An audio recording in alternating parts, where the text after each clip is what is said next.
Que se passerait-il si nous n'avions jamais peur de rien? Pour répondre à cette question, la tendance est d'abord de penser aux nombreuses expériences que ce sentiment de peur nous a empêchés de faire et que nous pourrions enfin réaliser.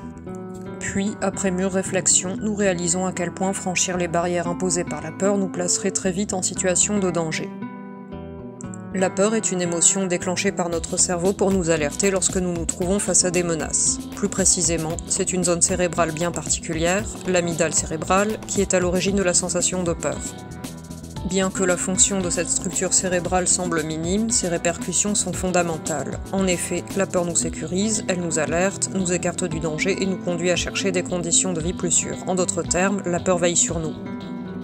Être dépourvu d'une telle émotion n'est pas sans conséquences. Pour autant, il est très difficile d'en évaluer les répercussions.